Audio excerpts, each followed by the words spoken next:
This is Ryan Watches a Movie, the show where we force our friend to watch a secret movie and tell us what he thought. This is your first time tuning in. Ryan has a degenerative neuromuscular disorder known as Friedreich's ataxia. Please consider visiting curefa.org to learn more and discover ways to help. My name's Adam Patterson. I'm joined today by Kevin Rakestraw. How are you, Kevin? I'm doing all right. How'd you like the new intro? Was it okay? I thought it was fine. I did it live. Is it still? Do you still play all the things? The clips? I don't think so, because that recording is so old that I don't actually have the master for it anymore. Well, you gotta make a new one then. I would have to make a new one, and no, you have to. You gotta do it. There is a new intro song that you all heard. Oh, okay. What I might do is I might record that beginning part and play it. But this week, did it live just to see how it sounds. But yeah. We're also joined by Ryan Holes, the mythical beast. How are you, Ryan? Man. How you feeling, man? It's been a long time. You've been MIA for weeks. Huh. I'm man. So anticlimactic. Yeah. I was expecting you to be like, well, I got this fucking back thing going on and then this other thing. You're just like, whatever. It's whatever. Yeah, I was expecting you to tell me that like you have an exoskeleton thing going on now. That you're like a mech or something. I haven't heard your voice in like 3 months, and you're just like, I have a back thing. Me too. Cool. A hand thing. I don't got that. And I have a heart thing. I kind of have a heart thing.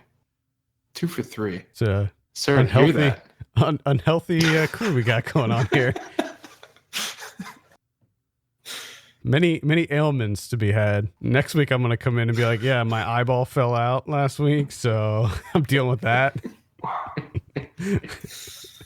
Let's just list our ailments instead. Let's just turn this into a new podcast. Let's just full on go into middle age. Yeah, I was gonna say this is like the getting old podcast. I don't know if either of you have watched the new John Mulaney special, but he does this whole bit about getting old, and because he's actually 35, so he's not much older than us, and he did this whole bit about it, and it was really funny. He's not much older than you guys, but he's younger than me. Yeah, he's younger than you. He talks about how he's just like moist all the time. He's just like profusely sweating. like he'll get up and realize that like his back and like his butt is like sweaty. It's like wet, and he doesn't know. He thinks that he sat in something, but it's just him. Yeah, it's about right. I've been sweaty for years. I can imagine. The whole wheelchair situation. Yeah, the wheelchair situation. Plus, like, before you were a sweaty motherfucker before. So yeah. Oh yeah, and then you contain all that into a wheelchair. Oof. It's a recipe for disaster. Well, I'm just now remembering when he didn't have the handles, and sometimes you would slap your hand in there, and you're just like, oh god. My physical therapist did that the other day. And she immediately exclaimed, gross. Oh, no. You know it's bad if a physical therapist says gross. Oh, the best was with that wheelchair when we would... So Ryan had... I don't know if you still have it, but he had a wheelchair that had no handles in the back. So when you push him, you're just pushing on the backrest part. And that's exactly where his armpits are. So a lot of times you're pushing him, you're out in the hot sun, pushing him through a city or whatever, and you're just your hands are essentially just inside of his armpits. Yeah, you're wrist deep just walking through the city in 90-degree weather. It's a nice swim. Yeah. What's this podcast about? What do we do? We're talking about a movie this week. What movie did you watch? The Babysitter's Club. The Babysitter's Club from 1995. We picked this in honor of National Babysitters Day coming up this week. I have a synopsis here. 7 junior high school girls organize a daycare camp for children while at the same time experiencing classic adolescent growing pains. This is directed by Melanie Mayron. Ryan, tell us a little bit about the Babysitters Club, please. Well, I need to start off by saying about a time machine and child abuse was okay, I would punch every one of them in the face. That being said, All right. Started off good with child abuse. I hated my life the whole time I watched this.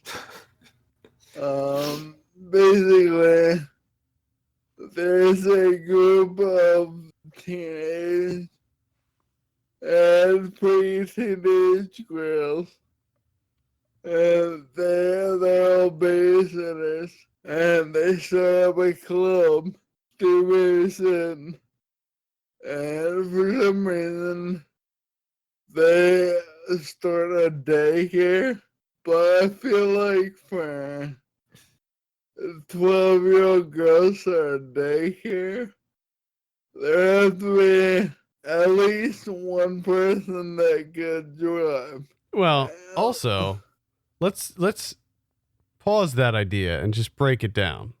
They decide to start a daycare. These are like 12, 13-year-old girls, I'm guessing. Yeah. Maybe a little bit older, 13, 14 even. There's two that are like 9 or 10, or 10 or 11. All right, so they decide to start a daycare.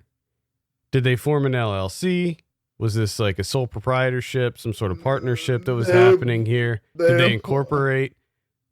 That's the first question. The second question is, I'm pretty sure you have to have a lot of different licenses and things like that to start up a daycare. You can't just be like, oh yeah, we're a daycare now, so just drop your kids off here.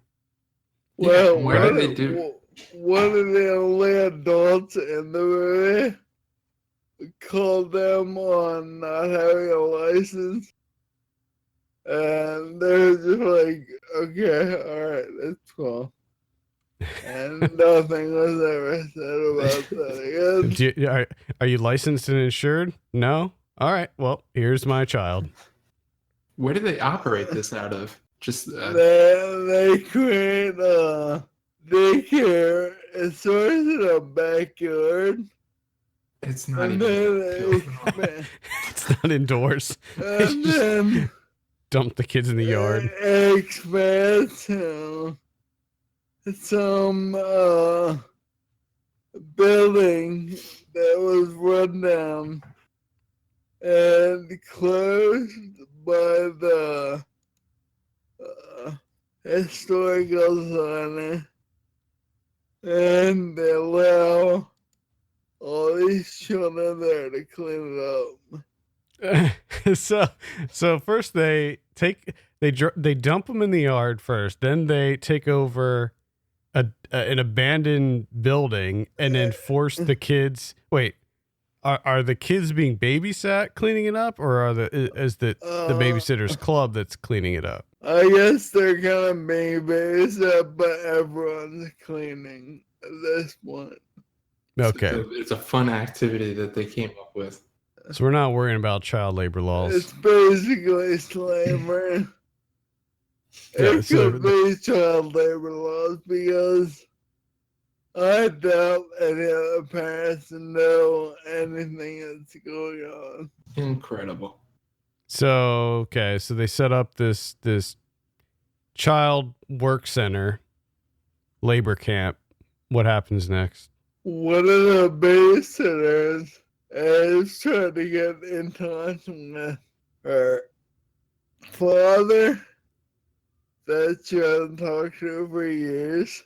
One of the girls has to go to summer school, and apparently that is the worst thing ever, according to her, which that was another one that I wanted to punch him in the face. Because, I mean, come on, it's summer school. You're not like dying of AIDS or anything or cancer. You know, it's not that big of a deal. I don't know. I had to go to summer school one time, and it was really bad. Did it It ruin your sucked. life? Did you sulk the entire summer? Yeah, pretty much. It was a bad experience. It was a pretty awful experience. There's a third one. She's 13, but she ends up meeting a 17-year-old boy that is in the U.S. from Europe for the summer. And she gets there pretty much the whole movie, blind him. And then towards the end, he finally figures out that she's only 13. Mm-hmm. And that's not cool. Apparently, no one's cool with that. But then they end up reconciling, and the boy comes back the next summer, and they end up dating again, apparently. So he's 18 and she's like 14? Yeah. That sounds right. Yeah, that's not legal. That's very inappropriate. Oh, and that's it. They live happily ever after. Yeah.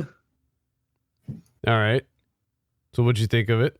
I hate it. Oh. That's unfortunate. Let's take a look at who's in this movie. So we have Rachel Lee Cook. We have that's what I was gonna say. There are quite a few big names in the movie. We have Larissa Olnick, Alex Mack. Does she turn into a puddle of water at all in this? She is not. No, forget this then. Ellen Burstyn is in this. Interesting. Does she play a grandmother? I believe that's the neighbor that's obsessed with flowers. Ah. I don't know. It's the whole thing in the movie. Man, they look like they were having such a good time in the 90s on that cover. I wish we had a time to have as good as them. Did this bring you back? Was it nostalgic? Did it remind you of your life in the 90s? No, because I babysit little kids. Is that all this movie has going for it? There's nothing else going on? The truth, I really didn't care what was happening. I just wanted to be over. Ah, man, I can't get over this poster. All I do is cry like little girls about everything. Are they not little girls though? No, like they. It seems like natural. Okay. They're acting like themselves, and I hate it. They're acting like themselves, and I hate it.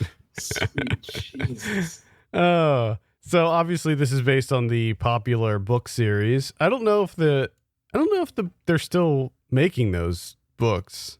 Yeah, maybe. I mean, everything else is coming back. I'm sure those books have made a comeback. Like I know that there's like a lot of those kind of classic kids book series that they have lasting power, like the Hardy Boys, for instance. I know that, like, I don't think they've been writing those forever, and yet I remember reading those as a kid, even though they were really old when we were growing up. I don't know, but I don't know if they're writing new adventures of these babysitters in their club. I don't. Frankly, I never read one of the books, so I don't know what the books entail, like what happens in the books. I haven't been to a Bookland forever. Bookland. I don't know if Bookland exists anymore. I can tell you for. I think it does. I can tell you for a fact, Bookland does not exist anymore. Well, I didn't know if it was one of those instances where there's like one remaining Bookland, like in some weird Midwest town. Yeah, It like has a the fact. population of like 500 or something. Yeah, like the fact there's still like five. I think it's like 5 or 9 Blockbuster stores still around there in Alaska. I don't know. I don't think Bookland made it though. Probably not. Well, I remember one of the draws of Bookland later on was the fact that they rented movies. This was before the video rental store was like a big thing. You would rent movies from places like Bookland. And then pay the $9 late fee. Yeah, if you ended up losing the movie or something, you had to pay like $500. I don't know, Kevin. Do you know any? Are you familiar with the source material at all? No, I'm not, and I'm on, like, I just don't understand, like how, like what did they do actually? That's like what I'm wondering. how can you have so many books? Like I don't know if there was more to it than just them. Yeah, did they solve mysteries? Like what? I think just them babysitting and like. I think they do solve mysteries. If I remember. I feel like if that's what they do in the books, though, that there would be a mystery to be solved in the movie, right? I mean, I feel like that they would follow that. If that was the central thing to the books. There was a girl that lied about her age, which that's a good example for young girls. There was a girl that lied to everyone about seeing her father, and there's a girl in summer school. So there weren't any mysteries in this one. Huh. Okay. Well, according to the Wikipedia page for the Babysitters Club, the books were written between 1986 and 2000. So I don't know if they're still being written. I'm sure that they're still very popular. Mm-hmm. And I don't know how many. Okay, so I'm trying to see how many books there were. 213. 213. That's what I mean. Like, if you're not solving mysteries, how do you write 213 books just centered around babysitting? It says friends that run a local babysitting service called the Babysitters Club. There were 4 original members, but the total number varies throughout the series. The books are told in first-person narrative from the perspective of the character named in the title, who will confront common problems such as illness, sibling rivalry, peer conflicts, jealousy, and parents' divorce and remarriage. Okay. All right. So there you go. It's just so they're running the business with the other girls, and then each one of them has their own book. And they dealing with an adolescent problem. Yeah. Okay. No, okay. I can see 200. Well, 213 still seems like a bit. It seems like a lot. Yeah. I mean, I'm sure that each character was revisited several times, and as it says here that they added and lost members. So I'm sure that new people were coming in with new problems. Do you think they like killed off characters? That's a great question. I don't know if they ever. I mean, it seems like a theme rich that you could do a lot with, which is loss, death, and stuff. But it also seems kind of crazy to kill off preteen babysitters. It would have made this movie a lot better if they killed each other off. I didn't say they murdered each other. I was just thinking like maybe one got cancer. Not one knifed another one. Because she found out that she was getting paid less than one of the other ones. They shag each other in the Babysitter film. On the Wikipedia page, they have like a breakdown of some of the main characters, and I'm not, as I scan through, I'm not seeing any. Cancer. No, I'm not seeing any of them because that just died. That leads me to believe that at a certain point you kind of run out of stuff. So it seems I would imagine that every single kid, parents divorced. So you have, 6 characters, 7 characters, 8, and then you can do a divorce themed book for each one, and you just kind of recycle them. You know what I mean? Yeah. I mean, it looks like some of them moved away, so that was like issues where they moved to different places, and then in one book was about a grandmother dying. So they do deal with death, but I don't know if any of the actual kids were involved. There's a lot of narration in this movie also. Oh. Screw that. Like a whole lot. That's the first thing you said. Well, not the first thing. That's the main thing you said. That's just like, nah. Fuck this movie. It's not surprising. A lot of movies that are adapted from books that were written in first person tend to carry that over for some reason. Were they at least good at babysitting? Were they good babysitters? Were they attentive? They were attentive. I'll give them that. Okay. All right. So they were at least good at their job. They were competent babysitters. When they weren't worried about like the fucking world's problems. like my shorts up backwards. It's the end of the world. My shirt's on backwards. It's the end of the world. I just the journey of that thought process, that string of words that you just laid out. How you started off with world's problems, which made me think of certain things in my head, and then you followed up with my shorts are on backwards, which was the furthest thing in my mind from world problems. Exactly. Ridiculous. That's my point. Gotcha. They're worried about nothing. All right.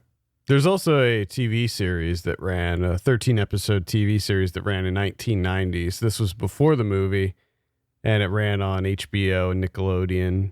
So maybe that's worth giving a look. They couldn't get Babysitter's Club off the ground. They couldn't transition it from book to other media, just not working out for them. No, it doesn't seem like it. I mean, the movie on Rotten Tomatoes, if I remember correctly, I don't have it in front of me, I think it had something like a 65% or something like that. So it wasn't horrible as far as reviews. It doesn't sound like, I mean, I vaguely remember when this movie came out and being like, nope. Because at the time, This opened on the same weekend as Mortal Kombat. Oh yeah, so you know where we were. Yeah, so that's what that. So we were seeing Mortal Kombat, all about that Mortal Kombat action. It's wild to think that at the same time I was walking into that movie theater to see Mortal Kombat, Babysitter's Club, playing in another theater. Yep. That's wild. And here we are, so many years later, and Ryan's watching it.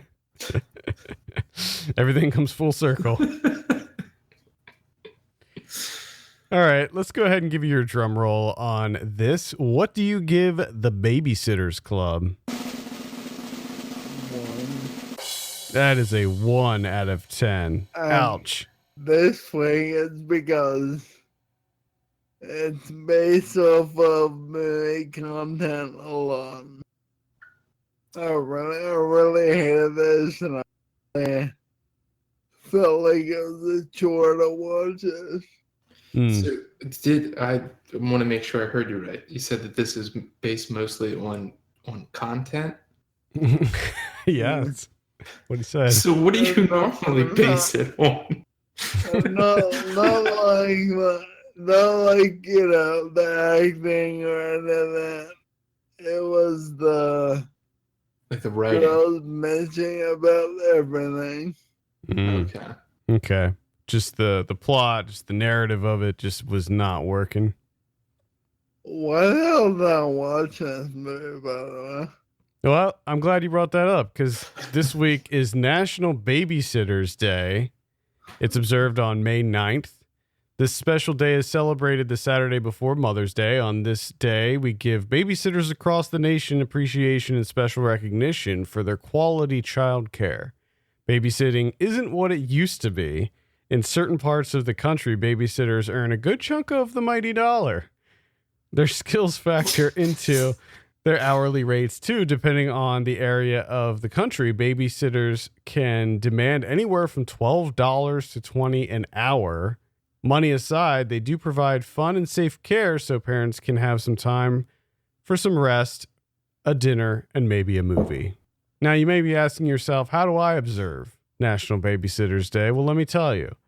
Take advantage of the opportunity to show your appreciation for your babysitter. Send them a special thank you gift of flowers, candy, or a handmade thank you card from your little munchkins. Show your appreciation on social media using hashtag National Babysitters Day. If I had a babysitter, I'd send her dead flowers. Dead flowers? I don't think you would have that babysitter that long. Here's what I think you should do to celebrate it. Give your babysitter a bonus check or however much you pay them, like give them double that. Can you imagine if you're a babysitter and in the mail you got some like stupid ass handwritten card or whatever from like two 5 and 7-year-olds made some dumbass card for you and it was like happy Babysitter's Day. I'd be fucking pissed. And they paid me the same amount when the next time I went. Just give them a bonus. Just give them a cash bonus because that truly is the best way. I mean, these are kids that they don't have a lot of discretionary income. This is probably their only babysitting gig or one of their only babysitting gigs. They're probably saving up for hopefully something good like a car or school or something like that or whatever, and just give them some extra money. Just give them that cash. I like how they did. They put it the day before Mother's Day because. So it's. I see the thinking here is that you're gonna have the nice dinner or something for Mother's Day, so you're gonna need to be in the good graces of your babysitter. Yeah. So if you're having your babysitter work on Mother's Day, you got to give them the extra cash, not this bullshit handmade card business. You kidding me? Yep. No, I'm angry. Brian, what do you think about National Babysitters Day? I think it's a big old national pedophiles now. Jesus Christ, why did we come back? We got to go on hiatus again. Ryan goes immediately dark with it. Jeez. Immediately dark.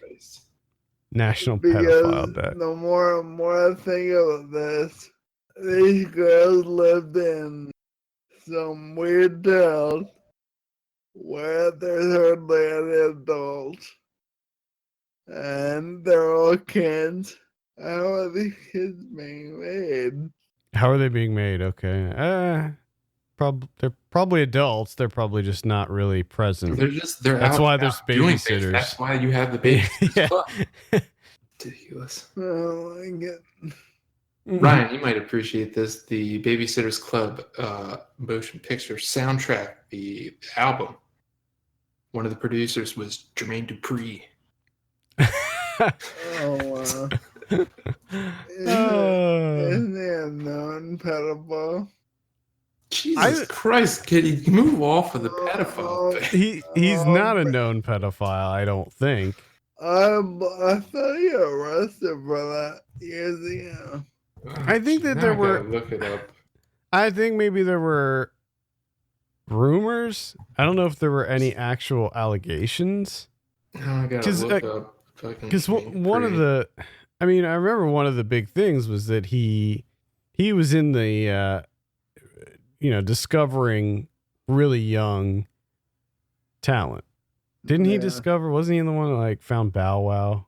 Yeah. When he was little Bow Wow or something. Yeah. Unless he's got like a really good team scrubbing his Wikipedia clean. Not seeing anything on it. I don't remember anything about that. I mean, I know. do remember reading other people say like, oh, it's a little weird what he's doing here with all these like little kids. Yeah. Man, it was a long time. It was all in your head. Yeah. You just assumed he was a pedophile. Oh boy, what a dark turn this took. Any final thoughts before we close it out this week, Ryan? Babysitters Club, Babysitters Day. Stupid. So eloquent. All right, I think that's going to do it. Thank you so much for listening. You can send us your questions and topics to feedback@filmpulse.net. You can follow us on Twitter @FilmPulseNet, @FilmPulseKevin, and @MyLegsDon'tWork. And if you have a minute, take a look at our Patreon page, patreon.com/FilmPulse. Consider helping us out by becoming a subscriber. For Kevin Rakestraw, and Ryan Holes, my name's Adam Patterson. We'll see you next week. Yeah.